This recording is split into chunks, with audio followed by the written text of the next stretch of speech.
Assalamualaikum warahmatullahi wabarakatuh. Waalaikumsalam warahmatullahi wabarakatuh. Ya, baik. Ya, siang hari ini kita akan melanjutkan ya, tetapi sebenarnya mata kuliah kita ini sudah selesai. Cuman saya ingin memberikan tambahan gitu ya. Ini kuliah terakhir ya? Atau masih ada pertemuan lagi atau kuliah terakhir? Pertemuan kelima. Ya, berarti terakhir ya. Di pertemuan terakhir ini saya akan sebentar. Ya, saya akan menyampaikan mungkin yang memang masih ada kaitannya sama diagnosis ya, tetapi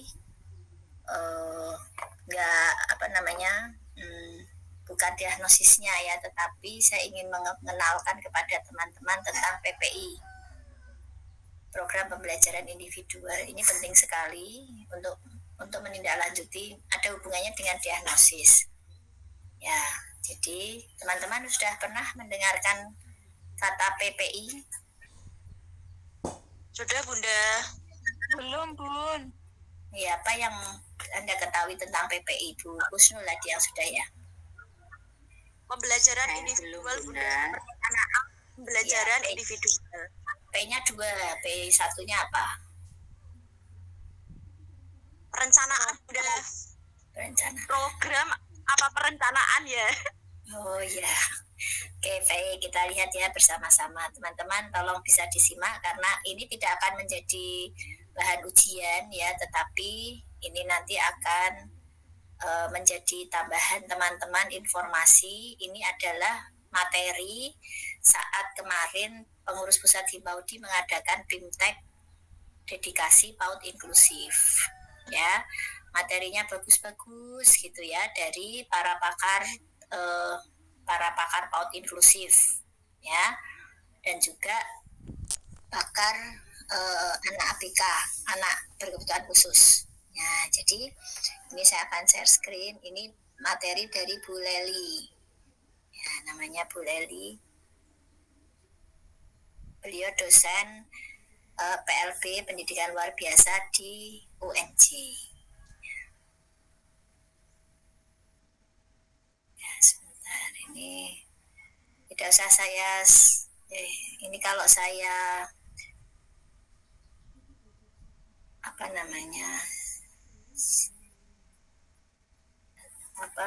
saya besarkan, kira-kira teman-teman melihat pembesarannya enggak? Nah, ini yang membuat adalah Bu Leliana Lianti, MPD. Apakah teman-teman melihat wajahnya Bu Leliana di sini? Berubah enggak itu? Masih slide pertama, Bunda. Masih slide pertama itu, Bunda. Oh, masih di 1. Oke, baik. Berarti saya stop dulu. Kenapa ya nggak bisa otomatis ya? Ini saya stop dulu, kemudian saya tampilkan.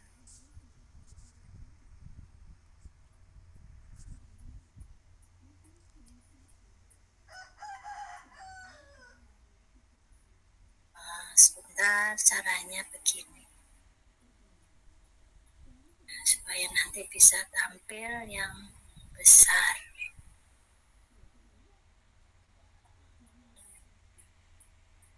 Bentar ya, tunggu sebentar. Ini saya perbesar dulu.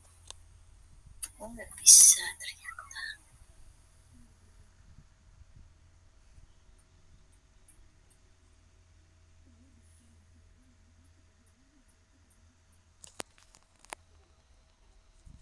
Nggak bisa. Oke, ya sudahlah. Seperti tadi aja ya. Iya, Bunda. Seperti tadi nggak apa-apa, Bunda. Tadi jelas ya? Sudah jelas ya? Sudah jelas, Bunda. Ya, kalau share screen tapi slideshow itu nggak jalan gitu. Kalau nggak tahu ini kenapa di laptop saya seperti itu. Ya, ini sudah jelas ya. Sudah jelas, Bunda. Sudah, Bunda. Ya, oke. Baik, ini materi ini adalah Bu Leliana Lianti, MPD. Beliau adalah dosen di PLB Pendidikan Luar Biasa UNJ ya. Beliau juga punya anak dan khusus ADHD. Ya, jadi selain dosen juga praktisi ya, karena punya anak. Kemudian tadi apa itu PPI, teman-teman? Ya, PPI itu diadopsi dari istilah Individualized Educational Program. IEP, kalau teman-teman pernah dengar IEP, ya itu adalah PPI. Ya, diterjemahkan dengan program pembelajaran individualisasi karena secara operasional inti persoalan IEP sangat terkait dengan proses pembelajaran di kelas. Ya, jadi sifatnya individual. Ya, IEP saya pakai IEP. Nah, IEP itu PPI sama ya. Nah, apa itu PPI? Nah, ini teman-teman ya, PPI adalah suatu program pendidikan berdasarkan kepada suatu identifikasi atau suatu ketentuan kebutuhan kurikulum. Peserta didik termasuk kebutuhan kurikulum peserta didik, termasuk dukungan atau bantuan pelayanan tambahan yang bersifat khusus. Perencanaan pengembangan kurikulum yang mengidentifikasi tujuan khusus jangka pendek dan tujuan jangka panjang. Nah, ini kata kuncinya itu ada di tujuan jangka pendek dan tujuan jangka panjang. Ya, PPI program pembelajaran yang didasarkan pada kebutuhan setiap anak, berpusat pada anak dan bekerja untuk anak. Jadi PPI itu bekerja untuk anak. Nah, PPI itu ini ya teman-teman, PPI itu adalah bisa dikatakan program pembelajaran individual, boleh dikatakan juga program pendidikan individual. Jadi pembelajaran boleh, pendidikan boleh. Gitu ya. Oke, saya lanjut saja, nanti bisa dipelajari ya apa ciri-ciri dari PPI. Oke, nanti lanjut saja. Nah, ini tujuan PPI, nanti silakan untuk dibaca. Nah, saya ingin sampai ke sini, komponen PPI. Komponen PPI itu ada, pertama adalah profil kemampuan anak saat ini. Jadi teman-teman kalau sudah mendiagnosis ya, profilnya sudah ketemu begitu ya, sebenarnya lebih ke asesmen ya, bukan diagnosis. Diagnosis kemarin kan menemukan kekurangannya ya dan penyebabnya, betul ya, kekurangan dan penyebabnya. Nah, di sini itu lebih kepada asesmen awal ya, seperti asesmen awal. Jadi melihat kelebihan dan kelemahan serta kebutuhannya. Nah, kalau kita sudah tahu kelemahannya, tentunya apa kebutuhan dia ya. Nah, ini pertama kita tentukan dulu profil kemampuan anak saat ini. Kemudian kita cari tujuan umum. Tujuan umum itu seperti tujuan jangka panjang. Jadi planning jangka panjangnya yang akan dicapai, annual goal. Lalu tujuan pembelajaran khusus, short term objective. Jadi ini tujuan khusus, tujuan jangka pendek. Deskripsi tentang layanan pembelajaran, lalu waktu dimulainya kegiatan dan lamanya diberikan. Evaluasi. Nah, kenapa sih kok harus tujuan umum dulu? Tujuan jangka panjang dulu, setelah itu baru tujuan khusus atau tujuan jangka pendek. Ada yang punya pendapat kira-kira kenapa ya yang dibuat di PPI itu pertama adalah tujuan jangka panjang terlebih dahulu, lalu kemudian di breakdown menjadi tujuan jangka pendek atau tujuan khusus. Kira-kira ada yang punya pendapat kenapa ya?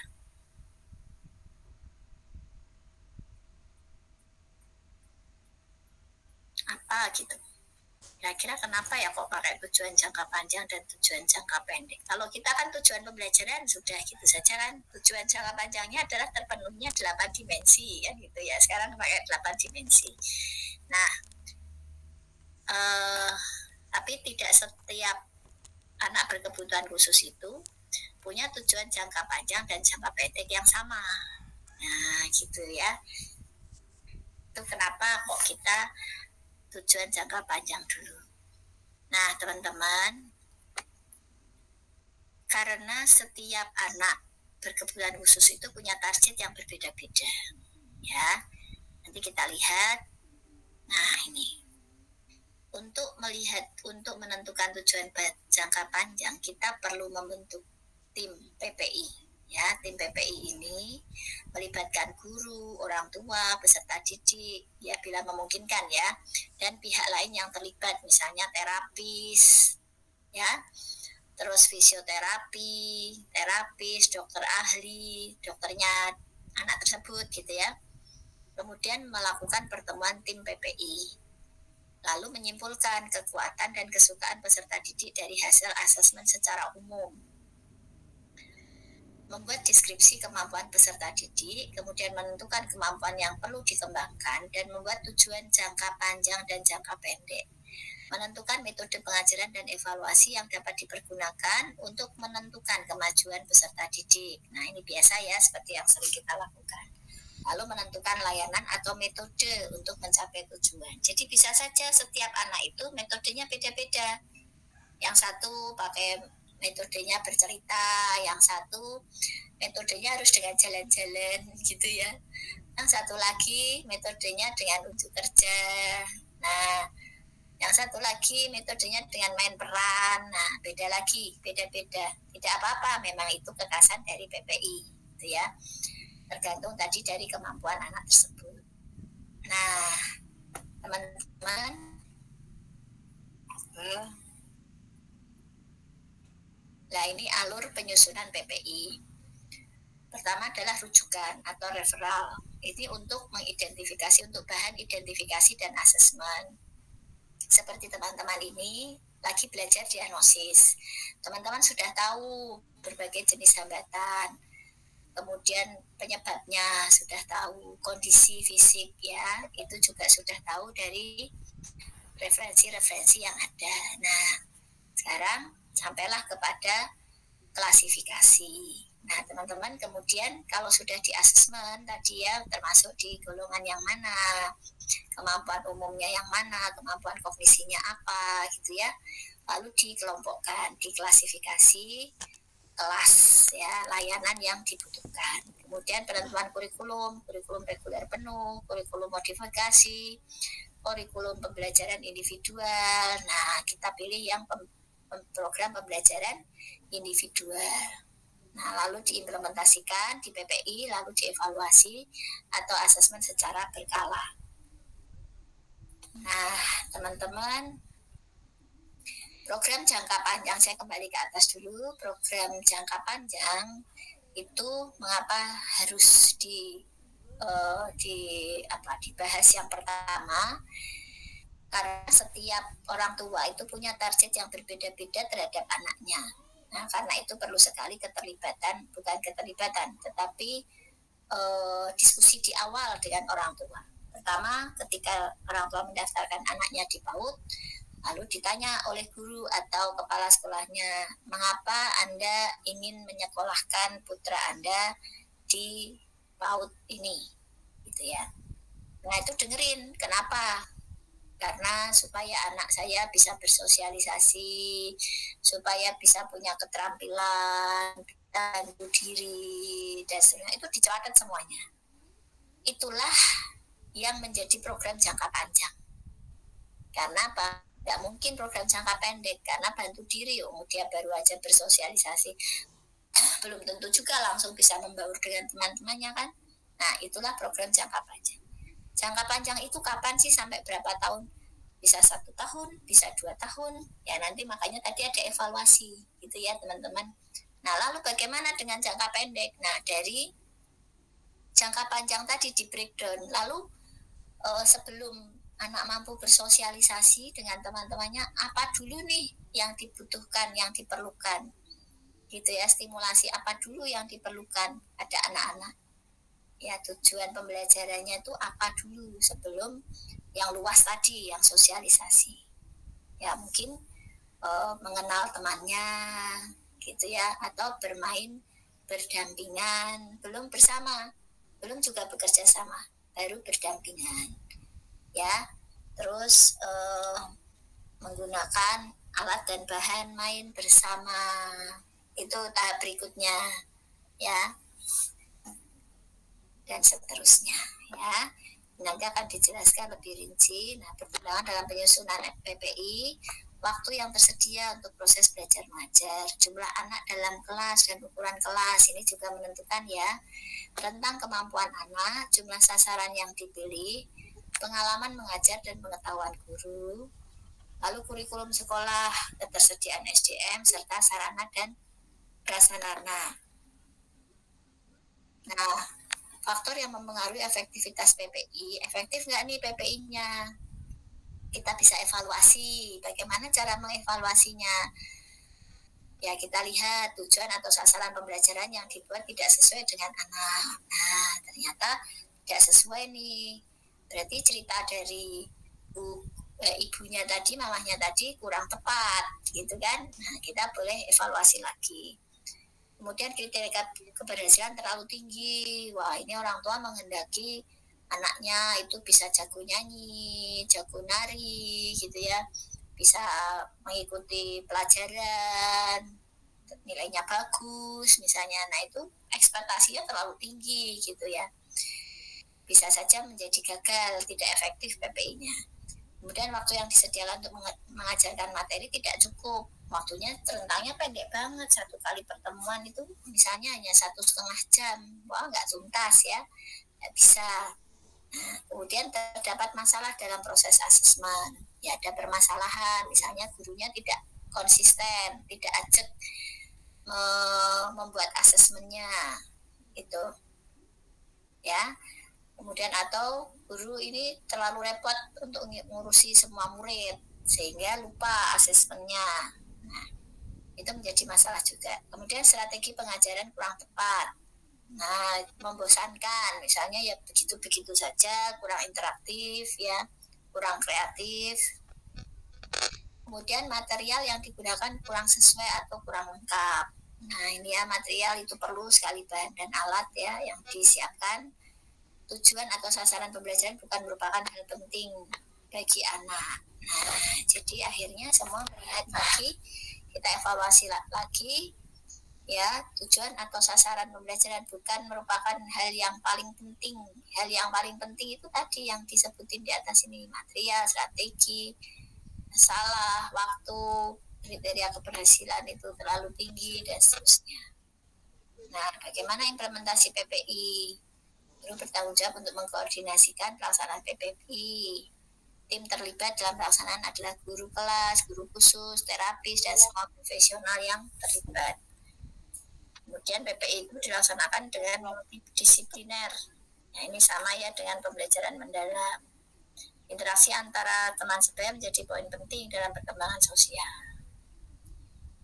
Ini tadi sudah ya langkah-langkah merancang PPI, membentuk tim khusus ya, kemudian menilai kekuatan kelemahan, mengembangkan tujuan jangka panjang dan tujuan jangka pendek, merancang metode dan prosedur pencapaian tujuan, lalu metode evaluasinya. Nah, ini tujuan jangka panjang. Tujuan yang ingin dicapai oleh guru tim PPI selama 1 tahun. Nah, suatu pernyataan yang diharapkan dari orang tua yang memiliki anak berkebutuhan khusus dalam kurun waktu 1 tahun secara spesifik untuk memenuhi kebutuhan dan mengatasi hambatan saat ini. Kemudian dari hasil tahunan tadi mencerminkan jawaban atas pertanyaan apa yang akan kita lakukan bagi anak untuk meningkatkan kemampuannya dalam waktu 1 tahun. Tuh, lama ya. Nah, jadi setiap anak itu pasti berbeda-beda pencapaiannya.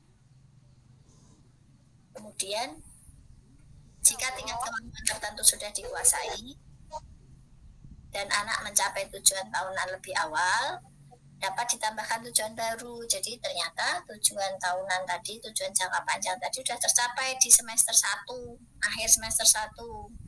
Nah, kita boleh tambahkan tujuan baru gitu ya. Prioritas dalam menentukan tujuan tahunan berdasarkan pada kondisi fisik anak seperti usia, waktu sekolah, dan harapan untuk masa depan. Oke. Kita lanjut. Nah, ini tujuan jangka panjangnya, misalnya anak dapat menginisiasi permainan, meminta terlibat dalam permainan, atau mengajak teman bermain. Siapa lagi jangka panjangnya? Kira-kira apa teman-teman jangka panjang?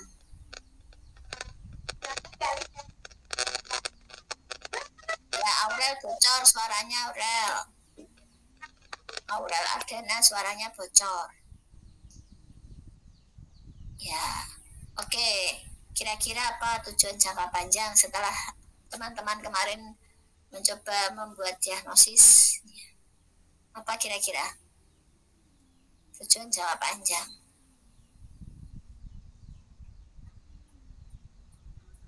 Ayo. Selain itu, diagnosis misalnya anak berkebutuhan khusus cerebral palsy, Mandiri, lemah di ototnya, terus bisa diri, mandiri, ya, mandiri, ya, ya, jadi bantu diri gitu ya. Komunikasi, ya, komunikasi Bunda merangkai kalimat. Ya, kalau merangkai kalimat berarti anak berkebutuhan khusus yang speech delay ya. Yang ada gangguan bicara, tidak harus speech delay, gangguan bicara. Ya, atau anak dengan kurang konsentrasi misalnya. Ya, jadi ada tujuan jangka panjang gitu ya, tadi yang disampaikan betul ya. Nah, sekarang kita lihat tujuan jangka pendeknya, meliputi sejumlah tujuan yang ingin dicapai secara spesifik yang merupakan penjabaran dari tujuan jangka panjang. Jadi tujuan ini harus dapat diukur dari adanya perubahan tingkah laku. Jadi rentangnya tidak boleh lama-lama. Misalnya tujuan jangka pendeknya 1 bulan, 2 bulan gitu. Dan spesifik. Nah, sekarang saya tanya, tadi bantu diri ya, tujuan jangka panjangnya bantu diri. Apa nih tujuan jangka pendeknya? Sebelum dia bisa bantu diri, apa dulu yang dia lakukan? Yang harus, yang kita dorong, kita stimulasi agar dia bisa melakukan itu. Apa? Mengambil minum, Bun. Iya, mengambil minum boleh. Itu tujuan jangka pendek gitu ya. Oke, mengambil makan masih masih tidak tepat ya, masih kotor, masih berantakan, berarti belum ambil makan, baru ambil minum gitu ya. Ya, pinter ya. Oke, kemudian selanjutnya coba pikirkan tujuan jangka pendek yang lain. Misalnya dari ini tujuan jangka panjangnya yang ini, menginisiasi permainan, meminta terlibat dalam permainan, atau mengajak teman bermain bersama, ini jangkanya. Nah, jangka pendeknya ini coba tambahkan, anak mampu menyebutkan namanya jika diajak berkenalan, anak mampu bertanya nama teman barunya, terus apa lagi? Ini jangan dibayangkan anak yang reguler ya, anak berkebutuhan khusus ya. Monggo. Dengan teman, Bunda. Ya. Ya. Anak mampu untuk bermain bersama Bun. Ya, nek bermain bersama tadi jangka panjang. Anak mampu meminta bermain Bun. Itu jangka panjang. Ya, Bun. Sebelum meminta bermain apa dulu? Ini jangka panjang. Mau gabung Bun. Ya, anak mau bisa bergabung bersama temannya. Gitu. Nah, ada tadi siapa Bu? Siapa tadi? Talita kayaknya, Bu Talita. Tamti. Anak mau apa tadi, saya lupa Bun. Anak mampu mengantri Bun dan berbagi dengan teman. Satu-satu, jangan banyak-banyak. Ya, mengantri dulu. Ya. Anak mau berbagi mainan dengan teman.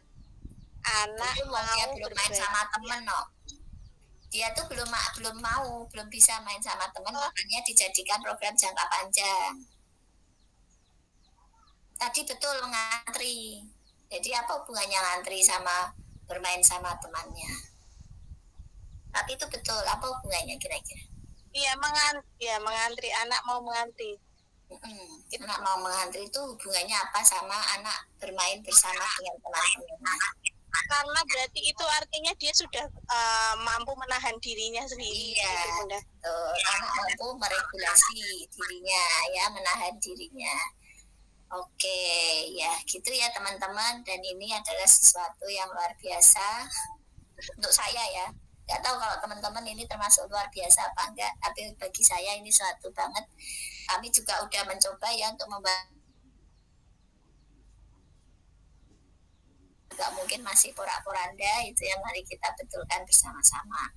Nah, ini form PPI yang bisa kita buat, nama sekolah, nama anak, tanggal lahir anak, tanggal pertemuan tim PPI, tanggal penempatan di kelas, tanggal berakhir.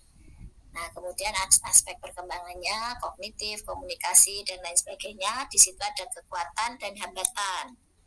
Kekuatannya misalnya anak dapat menyebutkan nama-nama buah, hewan, dan beberapa alat permainan. Hambatannya belum mampu membedakan dua objek lebih besar atau lebih panjang. Jadi belum bisa membedakan ukuran, misalnya gitu. Nah, kebutuhannya apa? Membedakan dua objek lebih besar atau lebih panjang.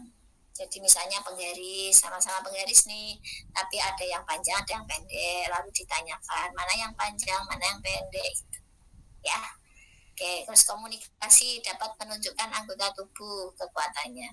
Hambatannya, anak belum dapat melakukan instruksi sederhana seperti taruh buku di atas meja atau taruh sepatu di bawah kursi yang diberikan tanpa bantuan. Nah, kebutuhannya apa? Berarti memahami instruksi. Dan seterusnya ya, ini boleh nanti diisi buat latihan. Ya. Oke, kemudian tahap kegiatan pembelajaran individual. Pertama adalah tahap penyajian, kedua praktek dengan pengawasan, ketiga praktek secara mandiri. Oke, teman-teman, selesai. Nah, teman-teman boleh ini menjadi, nanti saya kirim di grup ya. Mau nggak? Mau materi ini nggak ya? Mau banget.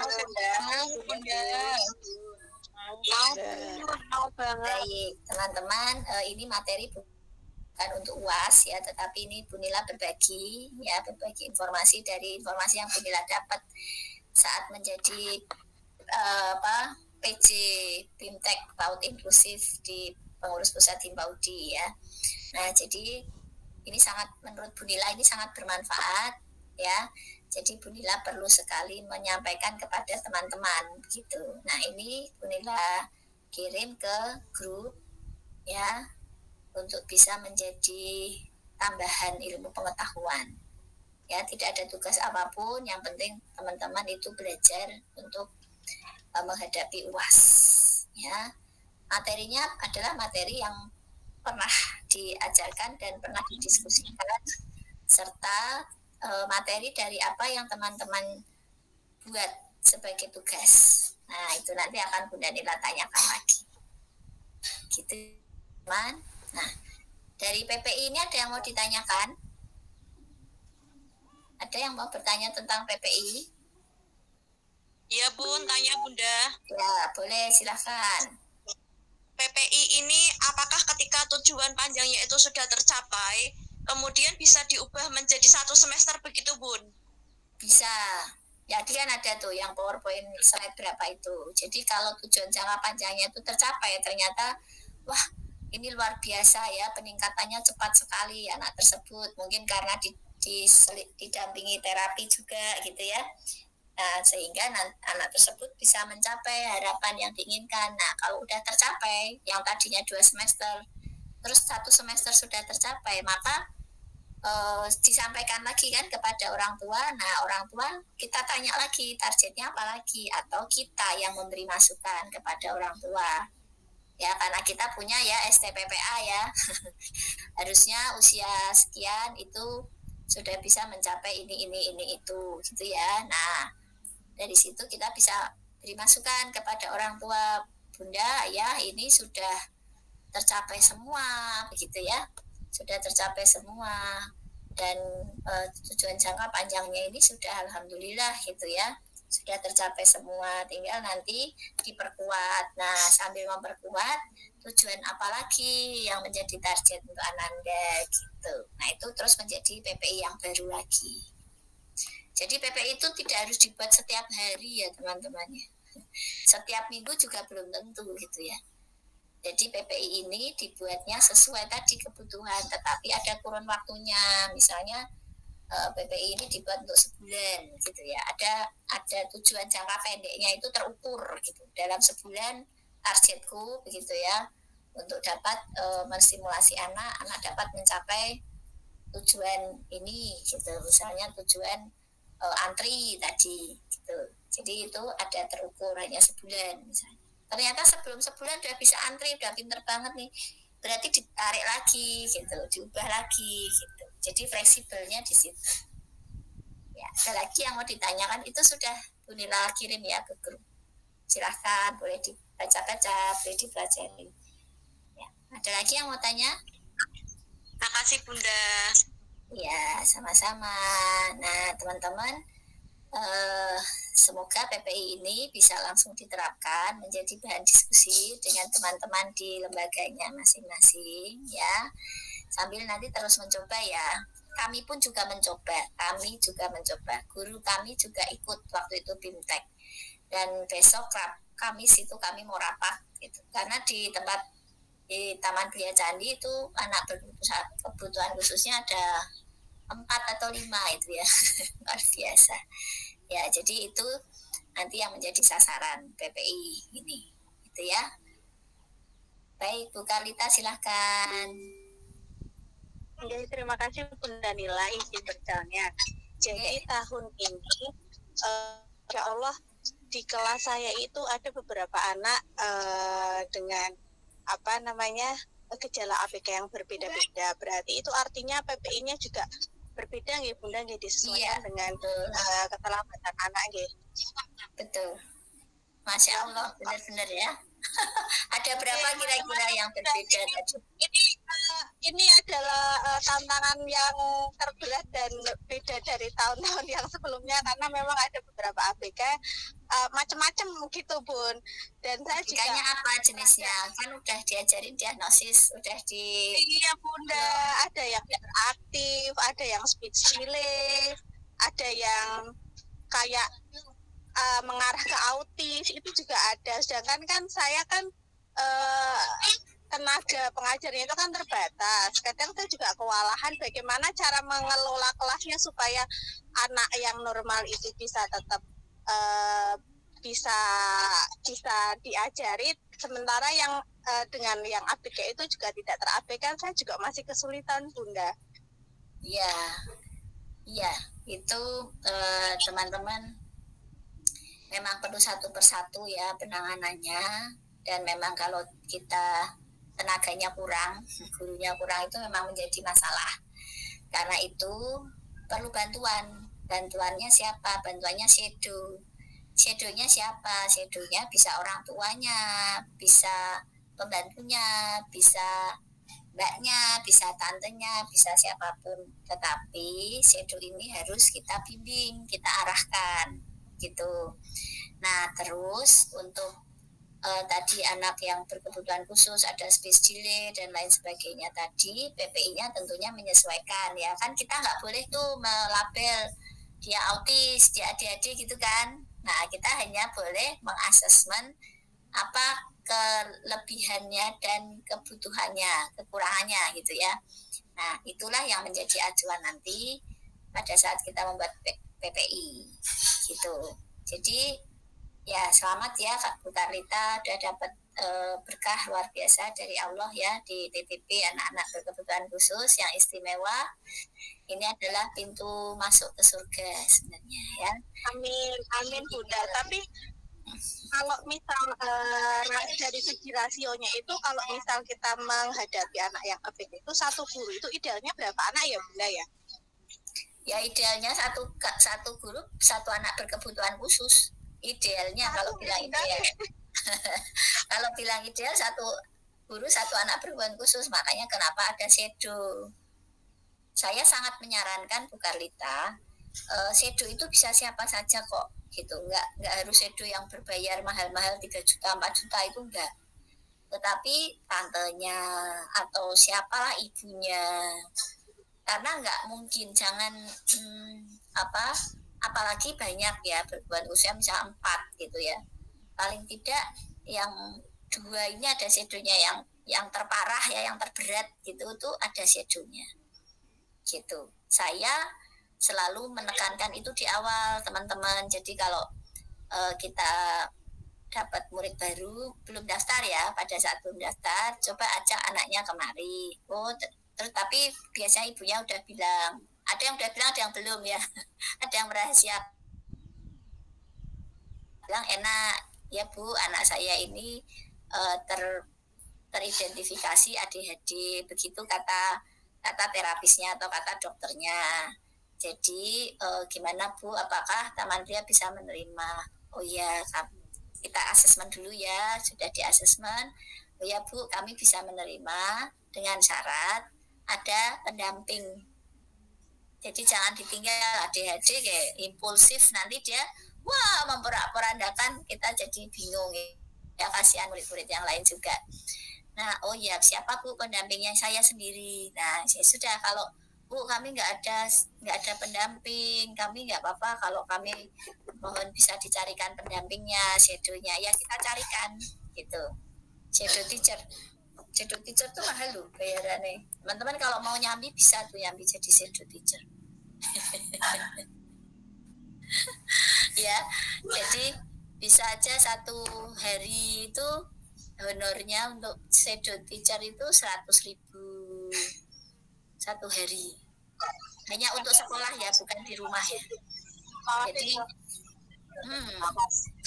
ya kan kalau sekolah itu udah dapat 2 juta sebulan.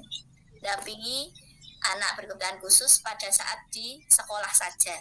Pas di rumah kita nggak dampingi. Itu 100.000 itu sekali dampingi. Mau? Lumayan dapat tambahan 2 juta. Iya, tapi terus ngajarin di sekolahnya dhewe piye gitu ya. Ya. Ya, jadi teman-teman tapi mestinya teman-teman harus berlatih untuk bisa menjadi shadow teacher ya. Pelatihnya bisa di tempat-tempat kursus ya, tempat kursus shadow teacher itu ada ya, atau magang di tempat terapis, magang aja di tempat terapis, belajar dari sana. Gitu ya. Oke, baik teman-teman. Kalau sudah tidak ada pertanyaan, saya ingin akhiri pertemuan kita pada siang hari ini. Teman-teman, terima kasih ya atas perhatiannya. Maaf ya, ini saya tidak buka kamera karena petang itu apa gelap di sini. Jadi terima kasih atas perhatian teman-teman. Mudah-mudahan kita bisa bertemu lagi baik secara daring maupun luring ya. Mohon maaf lahir batin kalau ada kata-kata yang kurang berkenan. Selamat dan sukses, semoga bisa lulus seperti harapan tepat waktu. Kalau sudah lulus ya, mudah-mudahan dapat kuotanya PPP terus sertifikasi luar biasa ya.